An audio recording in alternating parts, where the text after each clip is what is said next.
Hey, what's up and good morning everybody. Thanks for clicking on the video. This is David Pendleton and I'm going to cover the 9-hole cup rookie division. This is going to be the qualifying round. Of course, this is a tournament in which Golf Clash is bumping up the wins on us, so 50% higher wins in each division, making the rookie division, especially in tailwind, pretty exciting. So I do kind of like this one here for a lot of shots. I think it was a little bit fun. And, you know, as far as this video goes, you're going to have plenty of replays that are going to easily help you get through to the final round. Also, keep in mind, though, that you can check out the description below because there are going to be 2 different links in the description to Adam's channel and a Patreon. The Patreon, he is right now posting text guides for free. So if you're somebody who likes to see the shots but also have them in a paper version where you can print out, take notes, whatever the case may be, there is a link to his Patreon in the section below. And also, more times than not, he streams live these shots. So I send him the shots, he tests them out on a live stream and tries to make the minor tweaks to drop the shots that I don't drop during my walkthrough. So if you'd like to see that, you can check out his channel as well.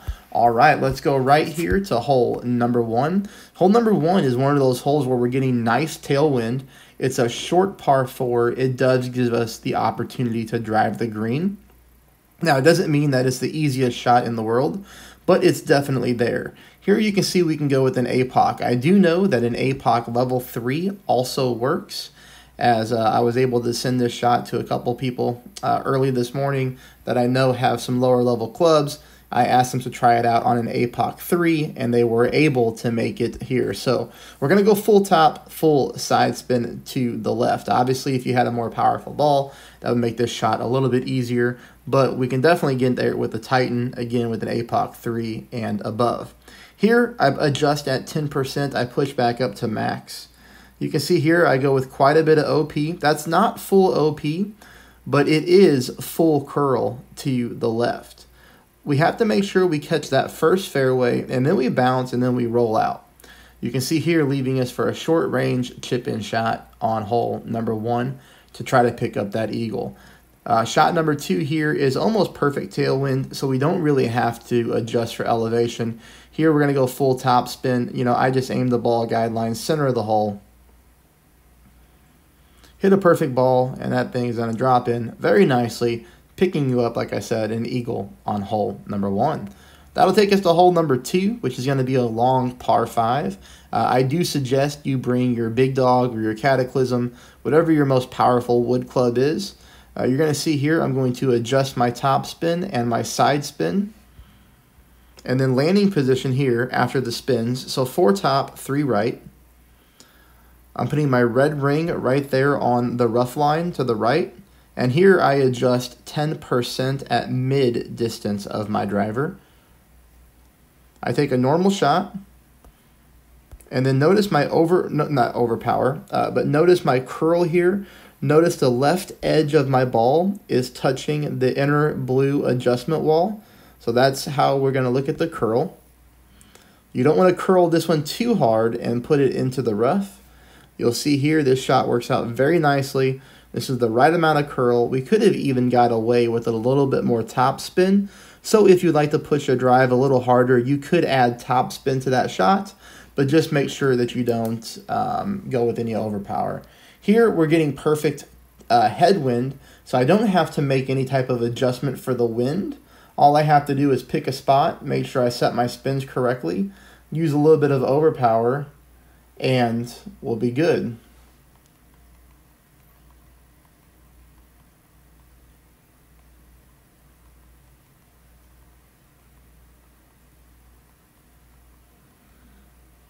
But you see here I hit a little bit of a minor great shot, but that's really no harm, no foul. That leaves us right next to the fringe, again, for a very easy chip in to pick up the eagle here on hole number 2. So it would be very lovely if you're able to start off this tournament with a -4 through the first 2 holes. All right, now we're cooking on to hole number 3. Hole number 3 here, we're going to be going with a rough bump. Now, I want you to keep in mind that the winds are going to be a lot higher. So with that being said, you know, the rough bump might be a little bit more dangerous to some players who aren't good with hitting perfect, right? So there's multiple ways you can play this hole. You could play the bounce over shot from before the sand bunker, like way down here on the bottom part of the fairway. You could basically play right now, if you're looking at my target, you could play just to the left-hand side of where the game starts you off at. Use a lot of backspin and side spin to try to get the ball towards the hole. Or if you're comfortable with hitting perfect, you can use a navigator or really any power one ball with high wind resistance. So if you're a money ball player, obviously that will help you out on this shot. There is a large section of the rough here that we can play with though. And you're going to see after I set my shot up right now. So that's about 1.7 back with about half a bar of side spin to the right. But let's see what I go with here. Okay, so this is the spin adjustments. Sorry about that. I forgot that I changed it last second. So this is about 1 and a click of backspin. And you see here about 0.4 side spin to the right. Now notice that my ball guide line is going directly to the hole.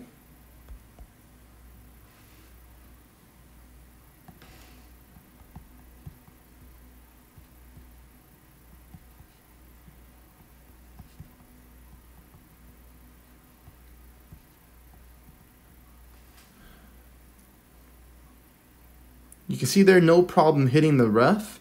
And we're going to just leave this one just barely to the left-hand side of the hole. So obviously there we need a little bit more side spin to the right. And how would we accomplish that on hole number 3? What I would do is I would set this shot up the exact same way that I set it up, with the 1 and a click of backspin and then the 0.4 right. I would find the landing position, mimic the landing spot and the ball guide line. Then I would add more side spin. I'd probably take this one up to about 0.6 side spin to the right, but make sure you keep the back spin. I'm sure the ball guide line is going to look really weird, but that's how I would try to dial this shot in. Of course, since we're guessing on what to do, I would take one shot to practice and see how that works out. All right, now that's going to be hole number 4. Hole number 4 is, again, a great opportunity here to use like a power 5 ball and just to let one rip, because this is a short par 4. Now we're going to go 6 top, 2 bars of side spin to the left. Let's say that you're a higher level player and you have an extra mile level 9. You can make it to the green or the fairway with full top spin with a katana or a kingmaker. I know a katana works because I saw opponent do it. So I saw opponent drive the fringe with the katana, full top, 3 bars of side spin to the left. They just let one rip, okay? Here, extra mile 8 and below, I'm going to try to use a berserker to get there. Now, the thing is, let's say that you don't have those types of clubs or that type of power. This is going to be a very short par 4. I only have 2 rookie accounts, so I don't have time to sit here and take a million different shots and show all the different paths.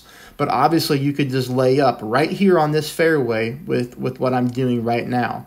What I would recommend on shot number 2 is 2 things. One, you could take a thorn, okay? But on this hole, the ball guide line is very glitchy when you're going to try to get to the pin. I had always found it best in previous tournaments where we have normal rookie wins to take a short iron that has great top spin. So a runner for most people, or a hornet for other higher level rookie players. But if you're a higher level rookie player, you're probably going to try to go for green. So a lower level rookie player, you could bring a runner here. You could lay up on the fairway and go for a 10% elevation shot, top spin, rough bump to hull. It normally works out very beautifully, okay? I'm just talking you through multiple situations, trying to do my best to cover a lot of stuff here. But you know, obviously, I'm going to have a little bit of fun with this kind of gimmicky tournament and try to let one rip. Full OP. You can see here about 3/4 of a ball of curl to the left.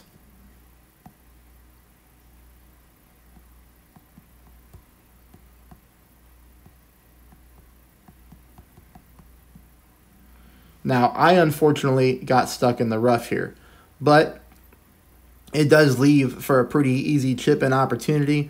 When I get stuck in the rough, I just go full top spin. That's it. Here you can see I put my ball guide line after full top spin on the right hand side of the cup, but the ball guide line going through the cup, only because we're getting almost 8 miles an hour. That's very high, obviously, for rookie, but that's how this tournament's going to go. And that's just dead center with a perfect shot for the eagle there. That'll take us on here to this one is a tough par 5 or a par 3, just simply for the fact you get a really bad ball guide line. I have to advise you that you need to make sure when you're taking this shot that your ball guide line is not developed. If you have a developed ball guide line, whenever you take this shot, you're probably going to hit the glitch roll and go flying past the green, okay? So here I'm using 0.8 back. Now, I do push my target up towards the top of the rough here, but what I'm really looking to do is get that second bounce before the fringe, and then to get my ball guide line looking just like this. Let me fast forward a little bit. Okay. Notice here I'm playing a little bit up, so my blue ring is not touching the rough line, but it's kind of close. But look at the second bounce, how it's before the fringe, and then look how the ball guide line is not developed. That's what we want to do.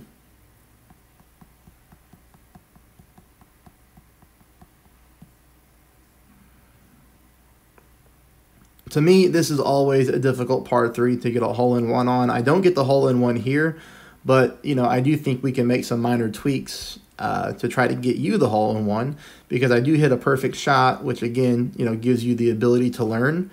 Here, we just need to move our landing position. You can see that, you know, I came to the right of the hole. The speed is absolutely perfect. You know, we're going to keep the backspin. We just need to move our target maybe a little bit to the left. But again, try to make sure that second bounce is before the fringe and that you don't have a developed ball guide line. Takes us on here to our next par 5, 10% at max. We don't want to push this drive too hard because we do have a great chance to pick up an albatross on this hole. So you're going to see that I go with 2 bars of side spin to the left, and I go with less than 5 bars of top spin. We are going to use a little bit of overpower, but like I said, we don't want to push this one too hard, just simply for the fact that we want to be in sniper range on shot number 2. So for me, I went with 5 top, 2 left.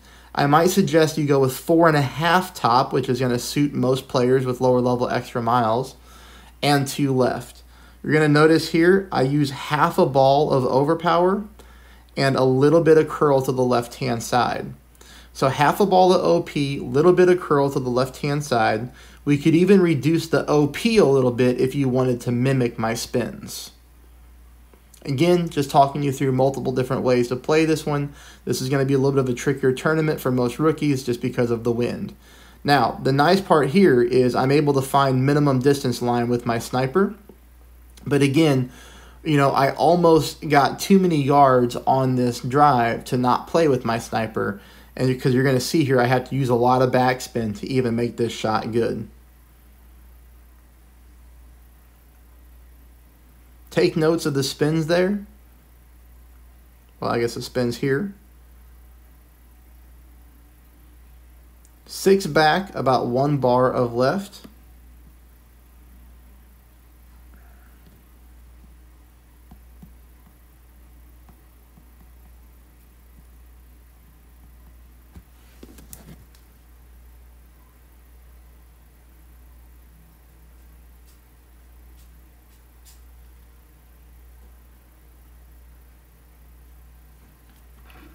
We got the zoom in, but we barely miss this one to the left-hand side. Obviously, we just need to move our target over a little bit, offset the shot.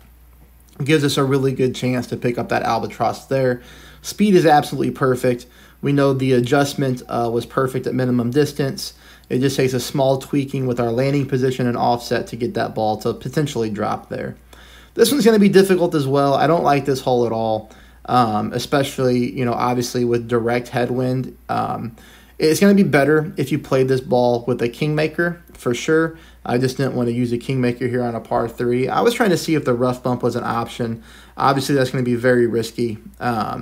So here I'm going to go with the Goliath over a backbone just simply for the power. That's it, just for the power. You can see here I have no spin at all, and no spin.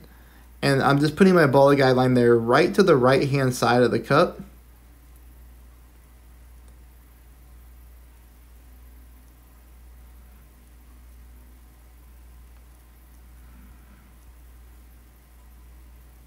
Here I make my adjustment. Perfect ball.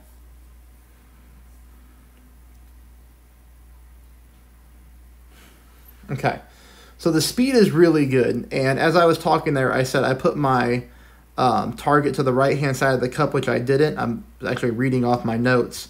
What I want to suggest is that you put your ball guideline to the right-hand side of the cup. So you see here at the very beginning, when I was aiming right here, see there how I'm kind of aiming to the right, but then I put it more center right here? I would suggest you aim to the right. We know that with 5.6 wind and below, we don't have to use any spin because the speed was perfect, as we're going to see again. Now the thing is, let's say that you get a higher wind than this. I think you're going to have to use maybe 0.1 to 0.2 bars of topspin. Because as you can see here, the ball stopped immediately with perfect speed. Anything higher wind, especially in the sixes, you will need to use a little bit of topspin to get that shot to go there. Very difficult hole-in-one, though, with that wind. This is going to be the easiest eagle we're going to get on a par 4 in this tournament by far. 4.5 bars of topspin, combined with half a bar of side spin to the left. I don't have to make any adjustments here as far as wind goes. This wind angle is giving us perfect tailwind, as you can see. Just kind of notice where I'm aiming here. Take a look at my yellow ring on the rough. Ball guideline pointing just to the right-hand side of that rough there at the very top by the green. Perfect ball, no overpower. You're going to see here we hit the fairway and we roll very nicely onto the green, leaving us for a putt in for the eagle on hole number 4. I hope you're finding the video helpful. If you're new to the channel, welcome. I hope that you will hit that subscribe button. That would be really sweet. Secondly, please take a moment there to smash that thumbs up button and give the video a like if you feel like this content is good. That would be awesome. Hole number 9 gives us an excellent opportunity for the albatross, and we're going to play the rough bump. Now, I understand that you may want to just take a berserker or something and just launch this ball up the fairway. That's fine if you want to do that. You can probably get yourself into thorn range for the drop. For me, though, I always love the rough bump albatross opportunity on this hole. It provides a very stable ball guideline. The ball guideline normally plays true, so it's typically just about figuring out the elevation. Here, 6 bars of topspin, 2 bars of side spin to the right. You'll notice the landing position on the drive. We take a normal shot. We don't need any overpower. We really just want to make sure that we hit perfect to get ourselves somewhere in this zone. This is a great landing spot. Somewhere around 370 yards is good. And then we play shot number 2, minus 10% at max. We are playing this shot uphill. So again, minus 10% at max. Now, the only thing that's going to be different for some players, depending on wind strength, is going to be your backspin. You might play with no backspin and just 1 bar of side spin to the left. We want to do 1 left every time. But you might have to use a click of backspin, maybe a little bit more. It's all going to depend on your yards on the drive and when you go to set up your shot, what your ball guideline looks like. I do want your yellow ring at the rough line, like that. And then I want your ball guideline going to the hole like this. This is after the spins are set, okay? After the spins are set, take a note here of where I'm aiming at. I'm aiming dead center with my ball guideline through the pin. Just a little bit, but it is through the pin. The only thing I want you to change here is I want you to change our landing position. I want you to aim in the cup right-hand side of the flagstick, and you're going to see why. I missed this shot, I mean barely. I don't think you can get any closer than this without the ball going into the hole. I mean, I guess you could roll the cup, but I think you get the point here. I leave this one right at the pin. Again, I hope you found the video helpful. Please subscribe. Please smash that thumbs up button. Give the video a like. And you see here, speed is excellent. My goodness, get in the hole. We left so many at the pin, but we also got a few drops as well. And that is it, everybody. I'll talk to you later. Thanks for watching.